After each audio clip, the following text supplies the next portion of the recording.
From Monday, we've been holding multiple meetings every day.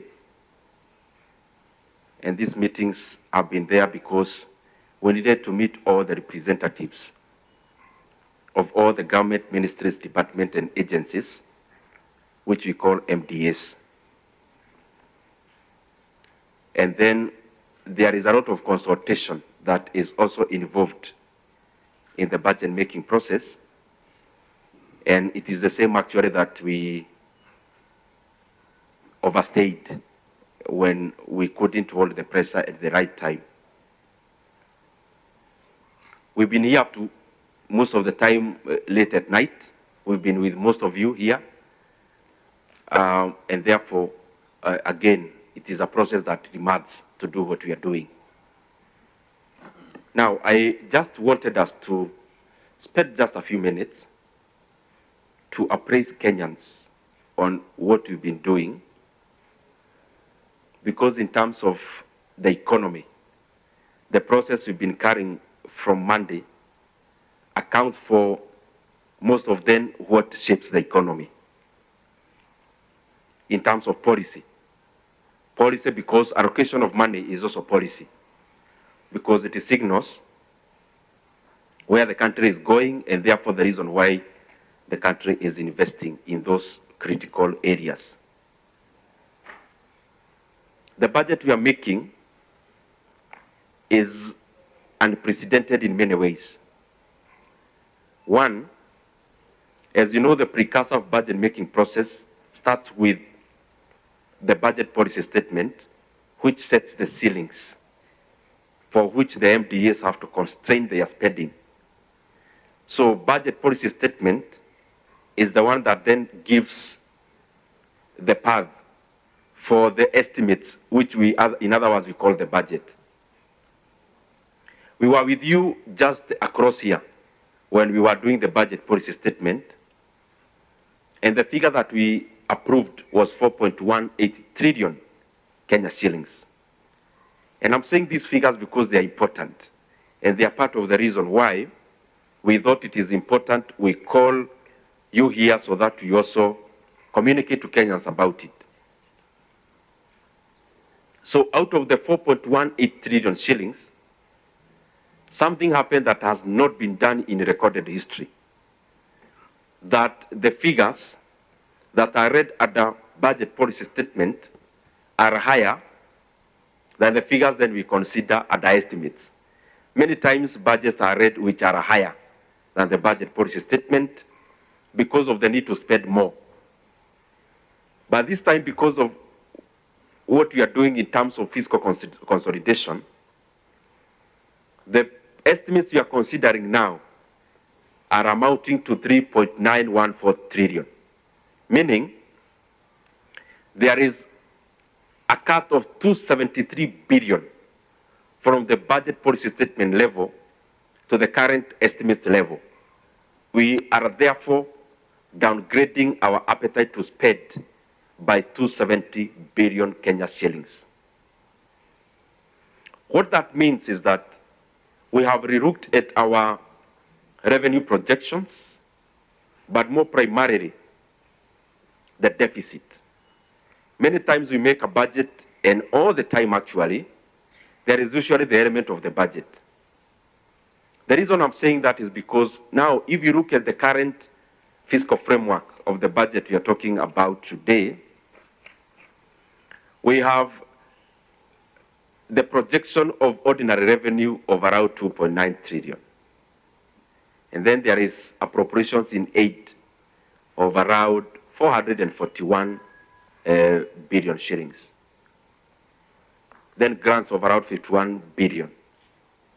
Then there is a deficit. That deficit is part of also one of the issues we'd want to communicate, is that the reason why we downgraded the budget in terms of expenditure is because we also want to rationalize the amount of money we are anticipating to borrow as a country. At the budget policy statement level, the country was looking forward into borrowing around 700 billion Kenya shillings. Now, in this budget policy in these estimates, we have brought down that deficit to around 514 billion Kenya shillings. So we have cut on the money we are expecting to borrow. Under this consideration of this budget, we are also considering the lowest in many years a deficit to GDP ratio that is coming in to fill the budget of just 2.9%. As you know, last year, but one, it was almost 7%, because every time we continue to spend less, to borrow less. Consequently then, we have also increased the amount of money we are putting into payments of interest rates. There is an expenditure in the budget called Consolidated Fund Services, which accounts for the payment of interest rates and also pensions. We have also enhanced that to close to 1.3 trillion Kenya shillings, and Kenya will be spending 1.08 trillion Kenya shillings into payments of interest rates for our loans, what we call in Kizungu mingi financial obligations. They are loans we are paying for, which were taken, of course, earlier. So we'll be spending 1.08 trillion into paying interest rates. Maybe the only sunshine in that is that most of it, of us, around 750 billion, will be interest rates to Kenyans, which is domestic, and the rest will be to foreign obligations. We'll be spending around 200 billion or so into pensions, that is CFS. Now, I want now to go to specific areas which we thought is very good that we clarify, because we have also seen those issues being of great concern to Kenyans. One, I want to assure the people of Kenya that the Budget and Appropriations Committee, in consultation with the entire Parliament led by the Department for Education, and in consultation with the Executive, there is an issue that has been of very great concern to Kenyans about school feeding program. And I want to assure Kenyans that you have already considered so far monies that will be going into NACONEC to advance the cause of school-going children in areas that they need support in terms of food. And therefore, school feeding program is there. We have provided for the money, and it will continue uninterrupted. In the first phase, we will be proposing around 3 billion Kenya shillings into the fund, as also we look at the strengthening its supply chains so that we continue also to enhance that budget. So school feeding program is there, we have provided for it. Secondly, there are many of our brothers and sisters who are currently under internship in our JSS and other areas within the education sector. I also want to clarify and make it very clear that the Budget and Appropriations Committee, again consulting with the relevant departments and education department in Parliament, that we have provided resources for the confirmation of JSS interns into permanent and pensionable terms. We do this because they have already done a great job so far. Of course, with very little pay, it is only fair that we treat our brothers and sisters who are current interns in a manner that they have also treated our country with a lot of respect. And that is why we thought it is important that we consider the monies for the JSS teachers. The other thing in the education sector, we'll be making amendments on the proposal that was submitted by the National Treasury, because you have also seen some gaps. But before I come to the gaps, it is also important, because I want to be very brief, also other members can say something. Maybe the other thing before I come to the enhancement that we are going to do. This process has been running concurrently. three very important processes: the supplementary estimates for 23-24 financial year, and the full year estimates consideration for the year 24-25. There is also another very critical process. When we are appropriating money, we also consider that Kenya has devolved counties or devolved units, and therefore we also run concurrent with how much money is going to the counties, especially vertically, so that we also appropriate how much money is coming into the national government. And that process is enhanced through a process or a document called the Division of Revenue Bill. There has been conflicting figures proposed by various agencies, and I also want to make it very clear today that we have been able to hold mediation process. We concluded yesterday, and this committee, the president, and all the other agencies involved, including the County of Governors, led by Governor Anne Waiguru, the Senate, we have come to a conclusion that we all must support devolution. And in that respect, we have done major changes in the Division of Revenue Bill, and therefore we have added the equitable share from the previous 375 billion Kenya shillings into the current figure, which will be proposing for approval, that the equitable share in Kenya in the year 24-25 will now be 400.1 billion Kenya shillings. This is unprecedented. That figure has never come close to that, and it goes into showing that we are walking the talk in the support of devolution. We have devolved the equitable share of 400 billion, which means more services into the healthcare, more resources into agriculture, more resources into ECD, more resources into water distribution, and all the other devolved functions. And we'll continue doing more.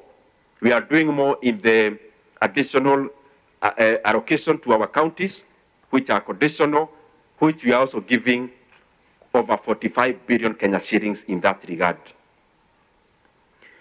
Maybe I want to also say this so that I give others an opportunity. The proposal before us from the National Treasury has been 3.14 trillion. This committee, after looking at the gaps that we needed to bridge, will be deciding on adding some extra monies into our expenditure. And it's important that we communicate this to Kenyans, because some of the areas we saw, especially school feeding program, needs more resources, can't wait. And therefore this committee also thought it is important we add more money into that. We'll be adding more money into our universities for help. That is one, because all that money also finds its way to the universities. We'll be adding more money into infrastructure in our universities, which majority have stalled. We'll be adding more money into DUC model, maybe around 5 billion shillings, so that the first years who will be reporting in September will also have resources waiting for them.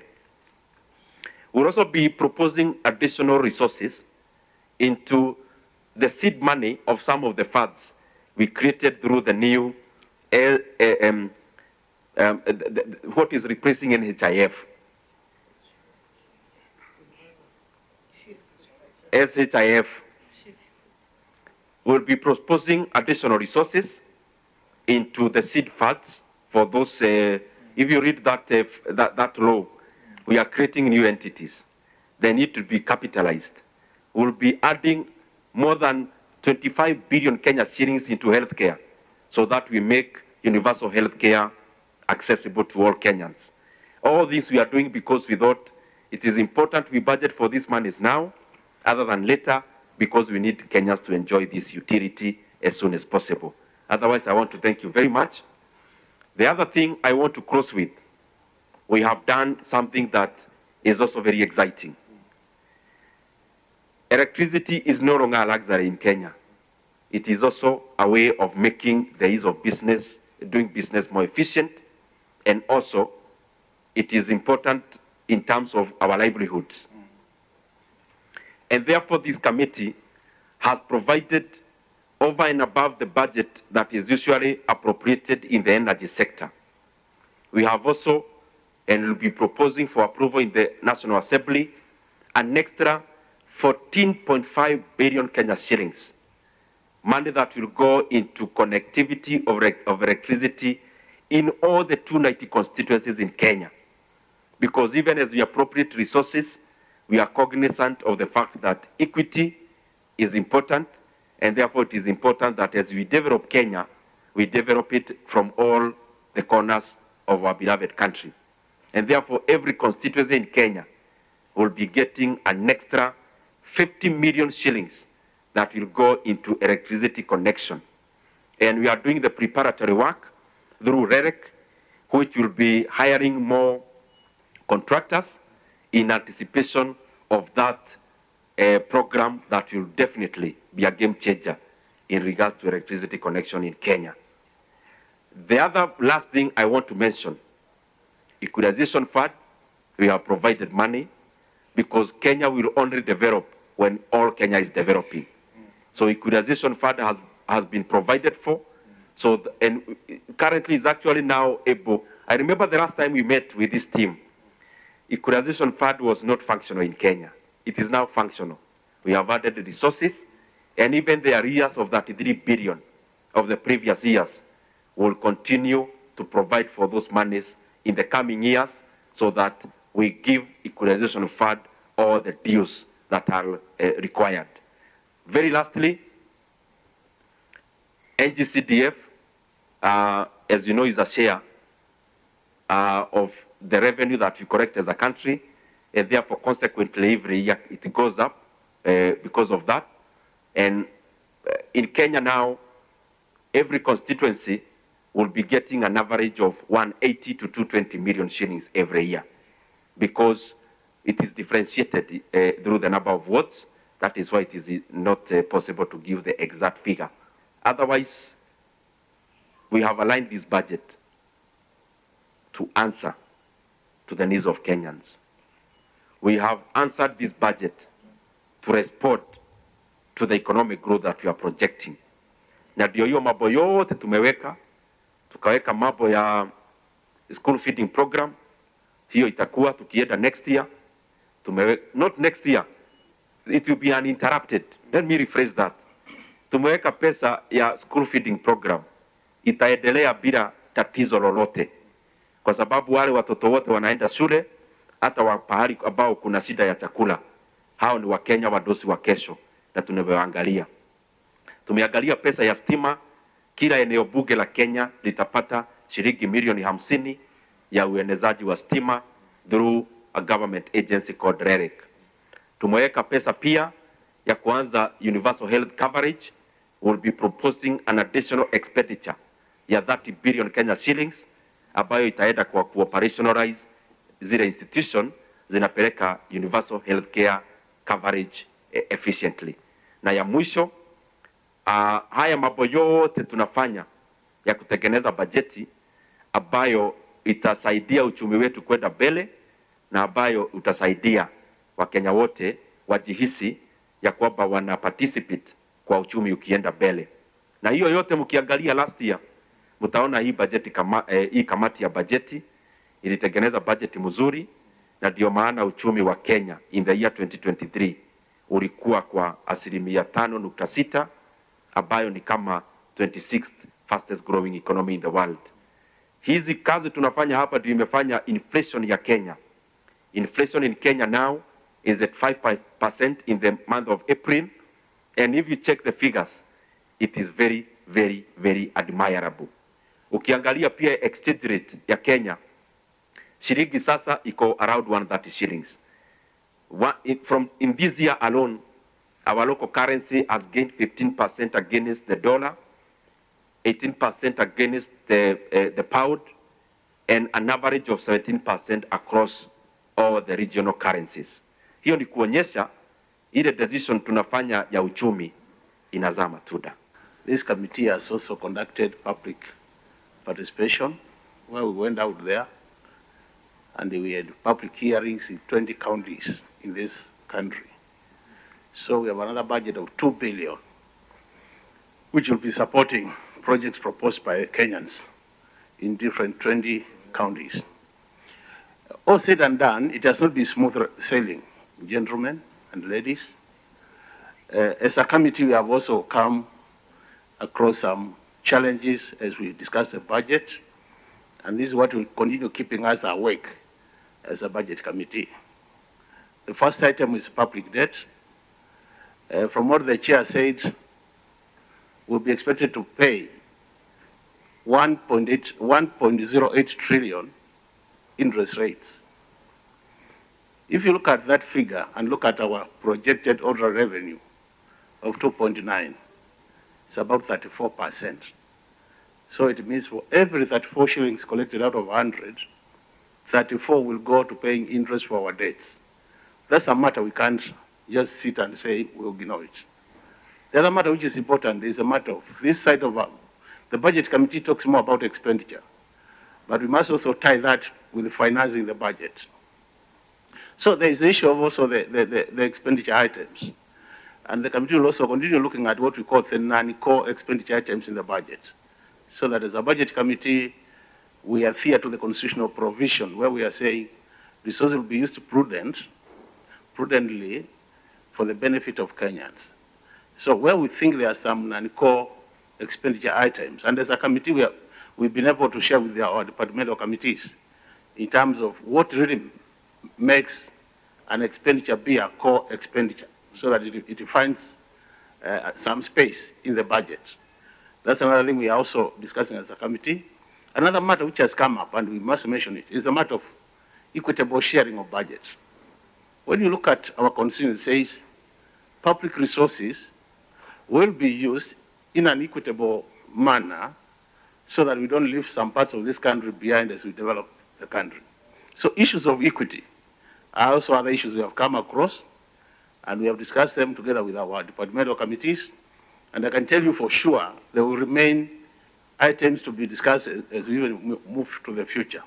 So that is critical. Another item which has come up, and I'm sure you are all aware that when you look at our constitution is very clear that we must strengthen our democracy. How do you strengthen your democracy in a country? By strengthening political parties. In this country, there's a provision for what we call political parties fund, which is a percentage in the constitution. When you look at the allocations coming from, we are giving as a budget committee, we are way below the constitutional requirement. So that's another matter which as a committee, through the leadership of our chairman, that we are grappling with in terms of how do we then make sure that we don't undermine democracy in the republic by not funding political parties. This is another matter we are also discussing, and colleagues, it's a matter which will remain with us because it must be discussed. It's a hot potato, we can't let it go, it must be discussed. So these are some of the things we have been discussing for the last 1.5 weeks. Now we are getting to the final stretch, where we'll be discussing now what goes to the final budget. And I think the chairman has been able to highlight some of the things we are trying we are starting to agree on as a committee. And we must thank really the thinking behind bringing on board back to the issue of GSS, the issue of food for schools, so that we feed our children, the school feeding program. That is very critical, and other important expenditure items. So to me, these are the issues we've been grappling with, and I do believe that at the end of the day, we'll be able to present to this country a budget which not only will be good for moving the economy to the next level, but a budget which also does not harm Kenyans through financing of the same budget through the finance bill. Because you're all aware about the finance bill, which is supposed to fund the budget we are discussing. Thank you. I think in summary, the chairman has focused on 3 critical things. One, retention of our children in school is extremely critical to delivery of the education. And therefore, the budget committee has considered the issues of retaining the school feeding program. school feeding program is critically important in areas which are marginalized in Kenya. And the recent floods have also contributed to really keeping away students from school. And therefore, it is our hope that the retention of the school feeding program will go a long way in attracting and keeping students in school. Secondly, the enhancement of the social, of the health sector through provision of additional funds to the universal health care, which is also critically important, and it is also a key component in the manifesto of the Kenya Kwanza government, really the issue of universal health. And thirdly, the component of electricity spread in terms of energy in the whole country by making additional 50 billion in that sector. Those are the sectors that have been captured. In addition to that, the area of JSS, infrastructure development. It is a new component in Kenya. The schools are struggling with infrastructure, and therefore it is important that the government adds more funds in the development of the JSS in order to really deliver this new system of education in the country. Nataka kusema mambo machache, maybe kurudia kwa lugha ya kitaifa ama lugha ya Kiswahili yale ambayo amesemwa na mwenyekiti na wenzangu wanakamati. Kwanza niseme tu kwamba bajeti ambayo tumekuwa tukiangazia kwa wiki mbili sasa, ambayo mchakato huu utaendelea mpaka wakati tunapoenda bunge la kitaifa, ni bajeti ambayo ni ya kipekee sana. Imekuwa kwamba kwa mara ya kwanza bajeti ya kitaifa imepungua kutoka mwaka mmoja kwenda mwaka mwingine. Unavyojua bajeti ya mwaka huu ni bajeti ya trilioni 4 na milioni na 4.1 trillion, lakini sasa imepungua kuwa basi imekuwa sasa imepungua na karibu bilioni 200. Sasa ni trilioni 3.9. Sasa ukiangalia, najua Kenya tauliza ni vipi basi tunapunguza bajeti ilhali kuna mambo chungu nzima ambayo yanahitaji kupewa pesa. Mfano tu pengine mtu anauliza kwa nini kuna barabara zimesimama, kuna pesa ambazo zilitolewa za JSS hazikuwa zinatosha, pesa za feeding program za kulisha watoto shule.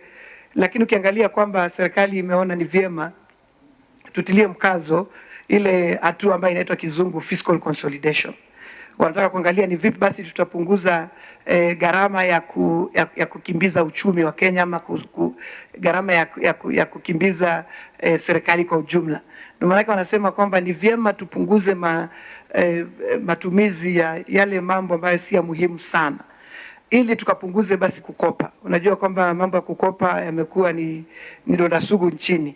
Imekuwa kwamba tumekuwa tukichukua mikopo ambayo sasa tukiendelea kukopa hivi basi nchi itakuwa iko hatarini, vizazi vinavyokuja vitakuwa basi havina nchi ya kujivunia.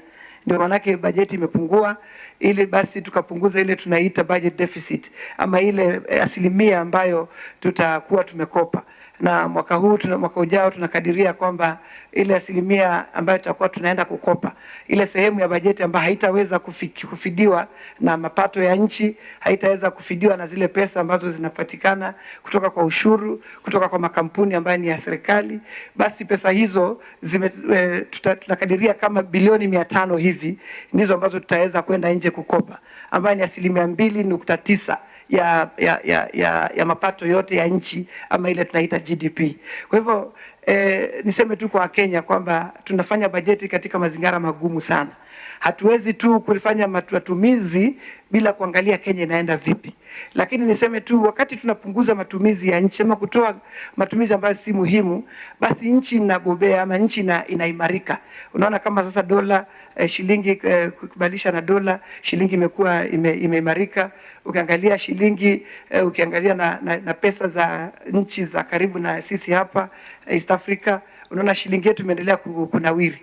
Kwa hivyo yale yote tunafanya ni mtazamo wa kuwa ni vipi basi tutafanya nchi ikawe imara.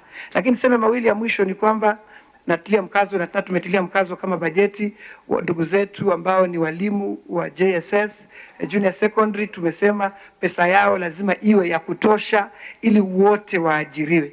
La pili, tumesema kwamba zile sehemu ambazo zinapata watoto wanapewa chakula, manake sehemu zote za Kenya si zote zinazopewa chakula, na ni vyema niseme hili, feeding program haiko nchi yote, lakini kuna sehemu ambazo bila kupatia watoto wa shule chakula, basi hali yao mapato yako chini na watoto wale wataathirika, watakosa kwenda shule.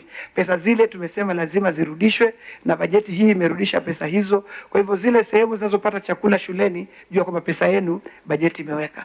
Na la mwisho tu niseme kwamba tumeangazia tena masuala ya kwamba tunapopitisha bajeti ama huu mchakato tunaofanya, jana tumekuwa na kipindi na PS wa hazina kuu, makatibu mkuu wa hazina kuu na timu yake, tukamjulisha kwamba sisi tunalotilia mkazo sana tunapopitisha bajeti, wacha pesa itoke kwa wakati unaofaa, ili yani kama ni miradi ya maendeleo ifanyike kabla ya mwaka kuisha. Maanake mara nyingi kuna kitu anaita absorption ama matumizi, mradi umepewa pesa lakini mwaka unaisha bila kufanya mradi ule. Tumesema muda huu ama mwaka unaokuja, pesa za miradi lazima zitoke wakati unaofaa, pesa za matumizi lazima zitoke kwa wakati unaofaa, ili tunapofunga mwaka wa serikali iwe basi kile chochote tulichokusudia kufanya ndani ya bajeti kimefanyika. Asanteni sana.